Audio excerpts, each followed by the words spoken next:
Shivaya. Om Namah Shivaya. I never say it anymore. Am I supposed to be talking about myself all this time? I don't really do it. I guess maybe that's not true. Om Namah Shivaya. I'm a human being who thinks and writes and plays music. Om Namah Shivaya. I'm George Lee Moore. George Lee Moore, the philosopher. George Lee Moore, The philosopher. Never give up that you will meet another honest, imaginative, open person. Never give up on love, even though you've been burned a million times. Never give up. Wow, it's approaching Christmas, and it just occurred to me that when I was a little kid, I went to the Christmas tree and I saw an ornament there. And I'm not a believer now, don't let it frighten you. I saw a miniature Jesus on the Christmas tree, and it shrank to a string. What does that mean? I want to have a secular, spiritual life that's not paraphrastic, that doesn't, it's not about belief but experience. What in Chan Buddhism would be called the tathata, well, that comes from Sanskrit, the suchness of experience, or it's also in phenomenology, the theory of knowledge of existentialism. It's just how appearances show themselves. So it's already spiritual to notice with awe. In love, the dilation of the soul, the awe towards another person's soul, is so intense that everything regains this elegance and appearances show themselves. It's like in Rimbaud, it's in dawn, l'aube, in illuminations, illumination. At dawn there was a flower which told me her name.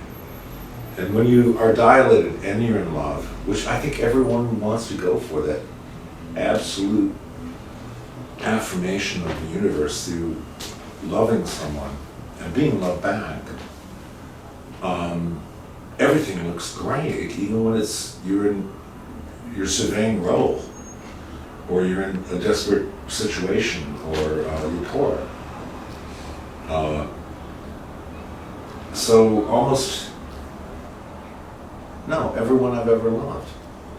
And maybe that's the most forlorn struggle, but I think it's right. I think there's something sacred about having loved and not somehow closing the door that no matter how you feel an injustice has been perpetrated or whatever against you, or they left you,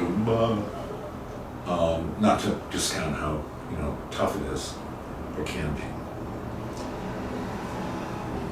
It's almost as if that all of the religions and all the poetry, the inspiration to create is right there.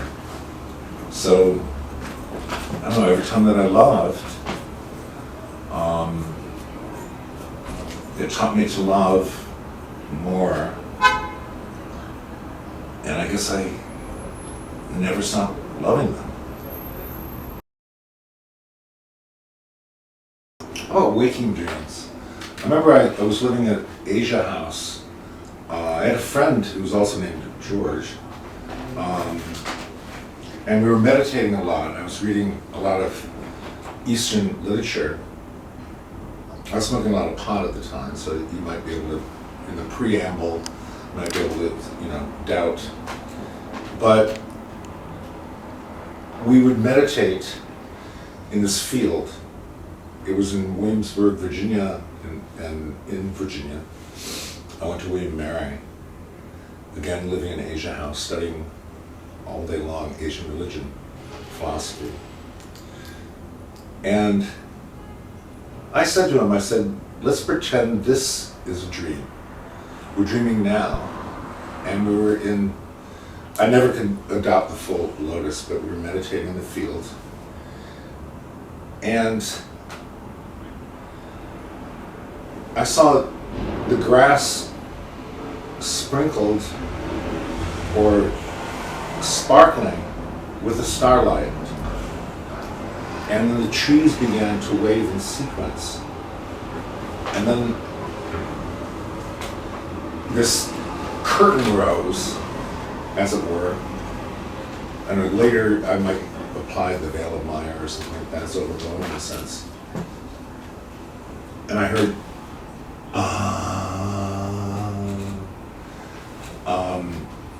Om, in a sense, but it was natural. And the cicadas, as it were chanting. And I felt like the dead were there waiting for me to show up. I know this is unbelievable, stretching the eye of credulity or the ear, the inner ear. Semicircular canal or something, weren't in there. And I felt like I was in eternity for that time. Time was gone. The dead were there. It was almost as if I was tardy to show up to them. They were waiting. And I thought it would go on forever. And then I started to cry. Here's another Jesus thing. Why is that? I think maybe the Christmas day residue of approaching Christmas 2023. I thought, whoa, Jesus washed feet already like this. And I started not to weep or to sob, but to cry. And then I thought, whoa, I better get up. And my friend and I walked, and it hadn't worn off yet, even when we were walking. And I thought, for about another half an hour, I thought I was permanently enlightened. I wasn't. But that, I call it, and he called it, the field. And we would never quite try to explain it to each other. I tried to write about it in a college philosophy essay. It's hard to capture, but when I go through things, downs, suffer, and the inevitable quotidian boredom of life, of waiting, of pausing, etc. It's always kind of there. So there's my waking dream. Most of my life is invisible. It's I hang out with Plato and Heraclitus and like these, hopefully Buddha and Lao Tzu, and my biggest influences are people who've been long since dead or ancient, or just the ideas themselves, consciousness. And people who have a glimmer of a consciousness or awareness on their face that I see quite often, incidentally, which is exciting. That you see somebody who's kind of like radiant or brighter, even when they're relaxed or when they're disappointed or they're, well, maybe they wouldn't be looking at their iPhone. So I guess I'm somebody with a heavily invisible influences. The invisible people.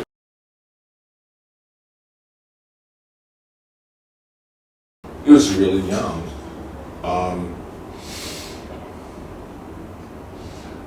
It was, I am an old guy. I saw a completely different America than what we experience now. Not completely. But it was before abortion. For a woman's right to choose. And my very beautiful sister, she got the looks in the family. I got the big nose. She looked like a cross between Terry Garr and Marilyn Monroe. One of those like outrageous blondies, and very smart. Good at journalism. Optimistic. The older sister, the middle sister, me. And she got pregnant in high school. And there was no way around it. And, you know, I became a track runner. And her paramour, her beloved, her boyfriend, was the best track runner there, kind of natural, before me, and another guy named McMahon, who was incredible. And so they quickly married Sister Ann, who's in a hospital right now. I mean, an old folks home. Last of my family. And the guy ditched her. It was working class Detroit. They went in this kind of horrible apartment. Baby was there, beautiful baby, boy. And he looked miserable. As if, you know, at 17 years old, the whole world came crashing in on him. He wasn't that bright, really. And my sister looked fine, and then he disappeared. And my sister had to move in with my family, and I had this Brit father. He was in the RAF for real during World War II. Kind of handed to him. He's gone now. Who was really an intense guy, and especially intense towards me. But then his focus, in terms of his anger, and completely directed itself on my sister, and that he always felt like he was a foreigner in this country. He kind of dampened his Lancashire, he was from Blackpool, England, accent. Sounded mostly American. Well, it sounded, you know, like my dad to me. My friends said he had a slight or a British accent. But he was afraid of losing his job. You know, we had 3 kids, came here from England, and he started really, you know, yelling at my sister, who had just got dumped by her boyfriend and had to have his kid when she was 17. You know, you disgraced our family, you're gonna get me fired. And I was so identified with my sister, I so much loved her and revered her. She was like, you know, I don't know, I really loved her. And I fell into a very intense depression at 11 years old. And I'd walk around, later by the way, just next to this candy store where I bought my candy, and they had these green minty things that I really liked. Bad for my teeth. John Sinclair opened up a Transloaf Airways shop, whatever that meant. And I met my first hippies then. But that was a couple years later, or a year later too. And I just, why doesn't the guy at the register know that everything is absolutely sad? I didn't know what was wrong with me. Just that my sister was in terrible trouble, and I thought everything in the world was sad. And that was reality. And I was, you know, I'd look up and buy my little candy, and like, the guy doesn't know yet. And I'm a kid, and I know that the whole world is sad. And then I was walking around, trying to walk off my sadness in a sense. And I started thinking thoughts. And one of my first thoughts, now it seems like nothing, was a kind of discovery about hypocrisy, maybe. I was thinking, what does the word natural really mean? What is natural? And I said, well, people believe that natural is what they say it is. And that hit me. I know it's nothing to us, but that hit me like a thunderbolt. It was like, whoa. And I started thinking philosophically, write down a definition of spirituality from on wisdom. And the book on wisdom are definitions of terms which are in a satellite, like satellites around the central theory of noticing and awe. Spirituality. We should be vague as seldom as possible about it. Vagueness, like waves of cloud and color, may entertain those who observe a star. But pure light bespeaks transparency. Like intuition, perceive what makes perception possible will ever remain elusive. Yet the enigma reveals our freedom. Where does our awareness come from? Why us at this time? Why once?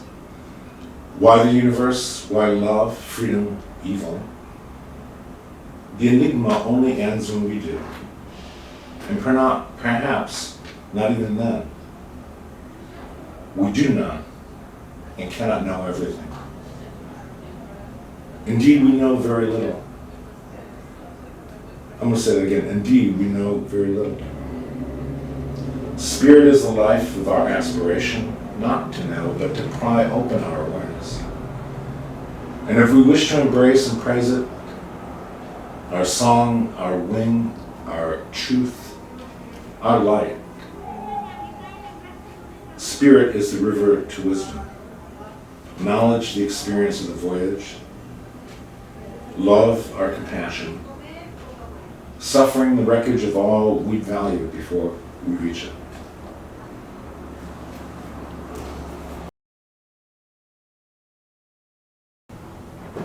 I was doing a mantra while I was running. I was still on the track team. It was kind of like I was hired by the time, you go on a scholarship in college as an athlete. It's almost like you have this very intense job. And I would do Om Namah Shivaya while I was running. I was trying to let it, enter, invade daily activities. So I was doing a mantra often. And then finally I said to myself, I was in Asia House, downstairs, and I said, I'm going to do it while I'm sleeping. So, don't do this, kids, I was going Om Namah Shivaya, and I was repeating it, and I was falling asleep. Was it asleep? I guess it was.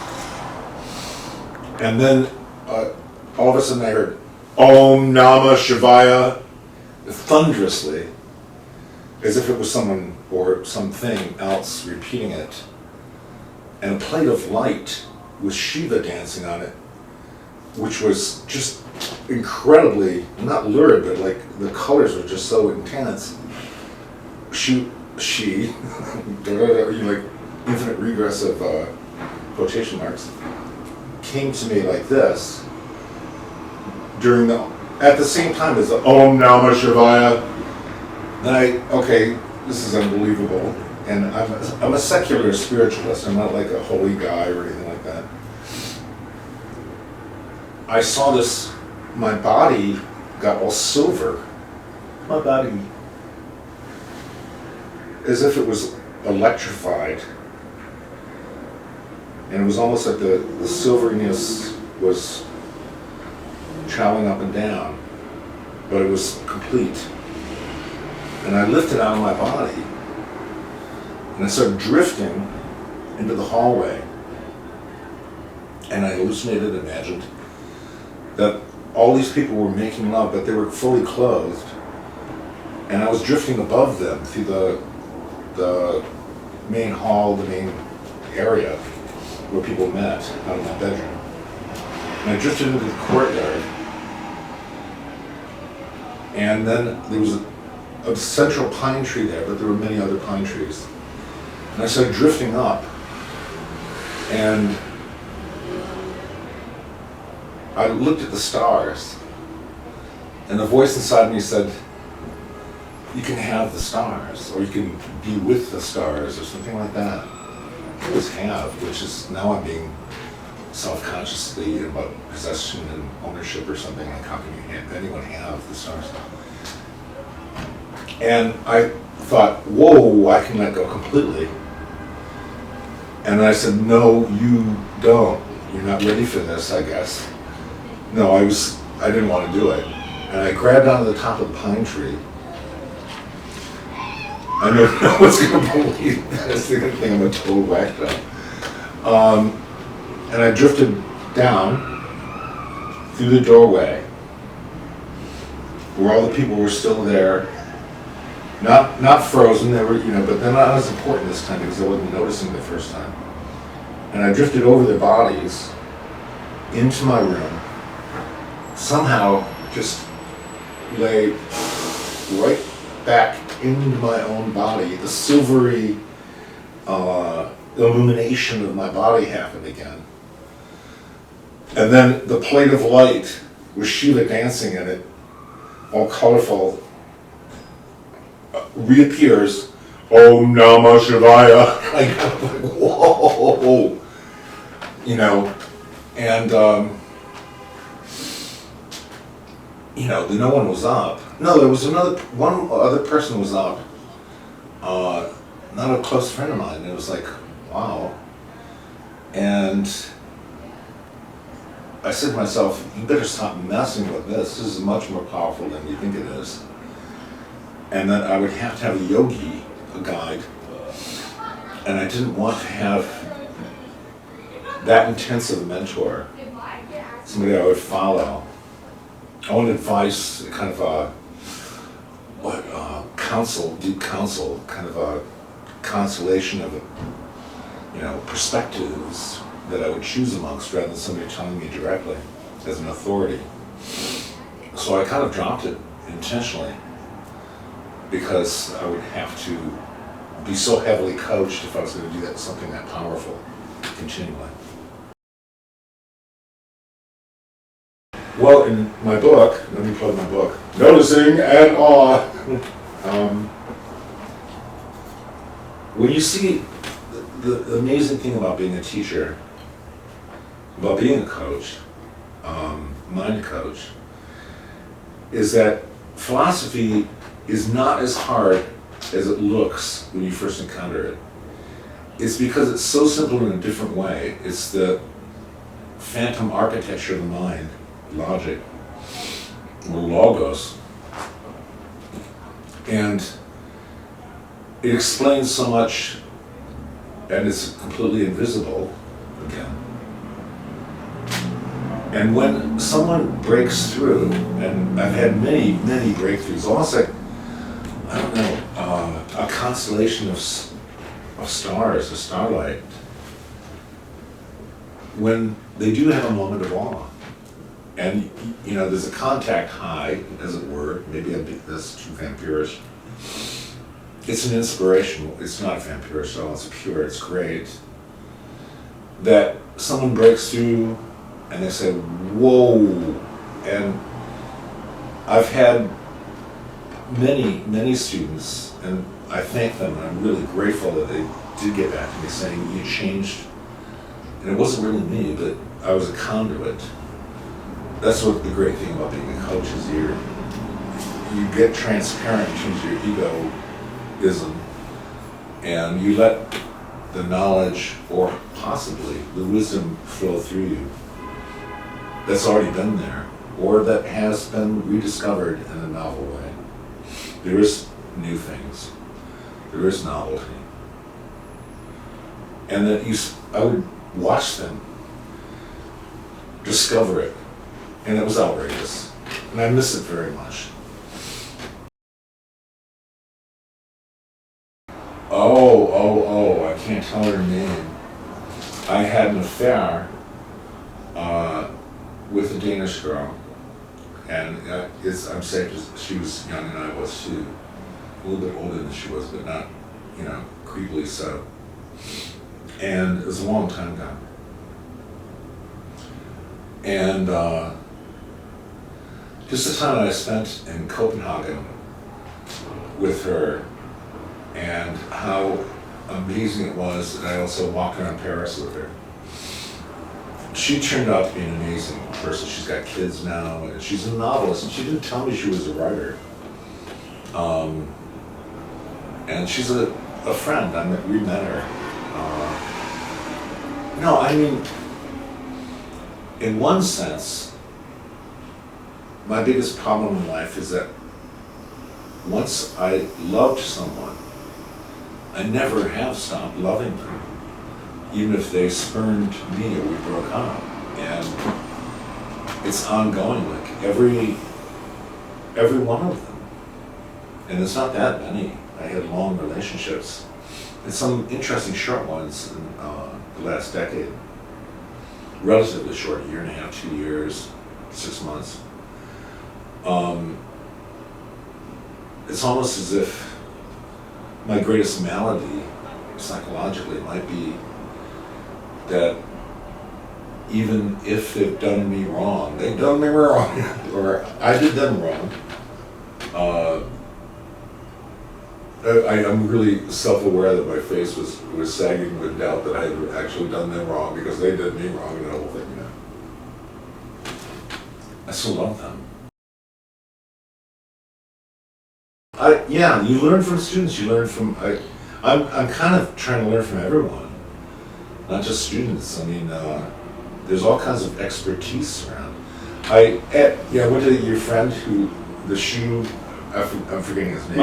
Michael's opening, and there's a woman there who's an active horticulturist for the city. She was dressed in her green fatigues and been planting and replanting all day long.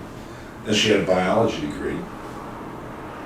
And I was asking her about, this is just last week, about plants. Should you talk to your plants? 2 girlfriends ago, I still have a plant from her.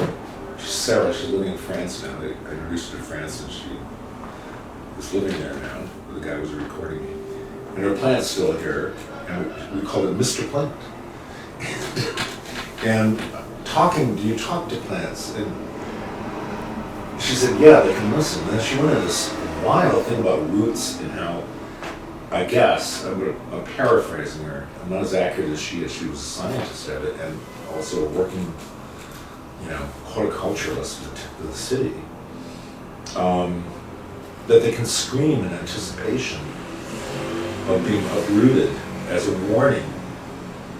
And there's set on happening to plants. And I've been guilty of it in a speech and in noticing in awe that there's this moment where I say, well, nature's not conscious of itself. And that's where I was going with it. And I thought she would disembarrass me on that. And she said, no, that's right. But, conscious of itself is almost a Hegelian or self-conscious term. Do they have consciousness? And she was also saying, not quite. But I'm a little bit of a pantheist. Perhaps I really am. That I think the universe is consciousness itself, and that that's why we are conscious, and the struggle to get up into consciousness, and then the incredible tragedy that it seems that we blink out from it completely. But, I don't, one of my students once called me Dr. Morbid. Existentialism and death, being towards death and being authentic towards death and all that. I think the example of Socrates is, without interrogating people and finding out that they're all flawed, I'm a little bit of a sponge. I like to listen to people who are smart, find them and have them explain stuff to me. I'm very bad at memory. I'm a great receiver, but it kind of passes through me. But it's amazing to evoke someone's radiance and have them be confident and tell you what they know. There's a lot of working class people I know lines are blurred and everything. You know, there's all kinds of people who know things that I don't know. This is Noticing in Awe. The book is a meditation on the relation of perception to awe before our existence, and why, despite suffering, we should not give up what I call the dilation of one's soul, the radical openness to experience, and contract. Most people contract eventually. You get hurt, and let's suppose that you're in love, and your lover leaves you for your best friend, or you're open-hearted to your parents or something like that, and they hurt you, and they don't really love you.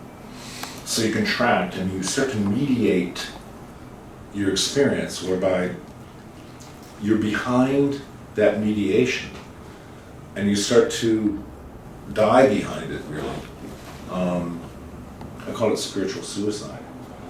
And then if you note that somebody else has awe and that you won't let yourself feel it out of fear, that people will unconsciously, or maybe very subtly, both conscious and unconscious, feel it's a reproach to their courage, that they're not open enough to experience awe.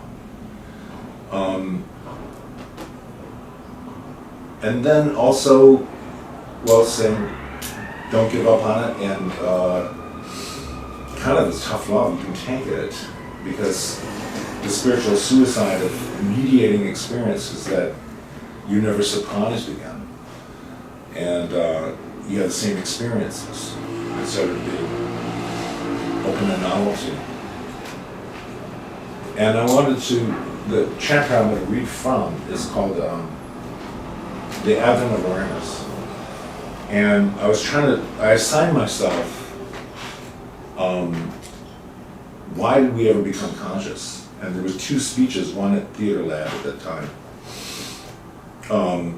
and one with a conference that was for North American Humanities Teachers of Artists. And it was 6 months away, and I was saying, you're going to explain why we ever became conscious. And I was frightened, but part of it was music.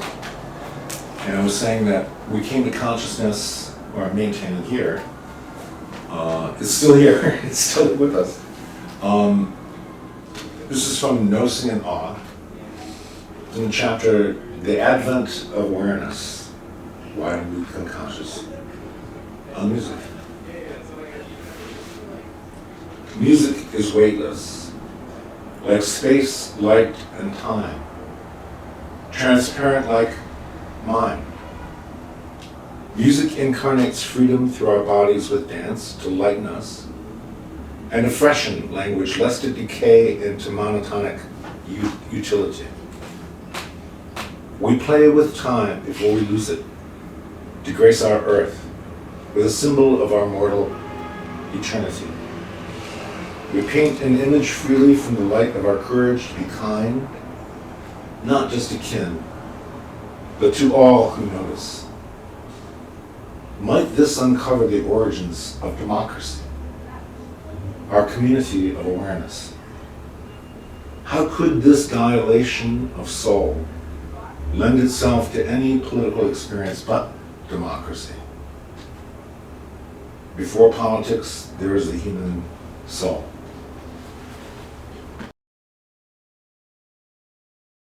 So we talked about a lot of things.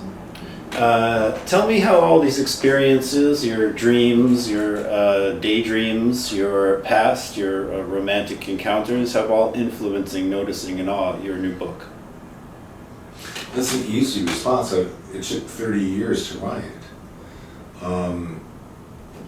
And so the accompaniment of the years of experience, if we are dilated of soul, if you are open to experience, you can learn from it.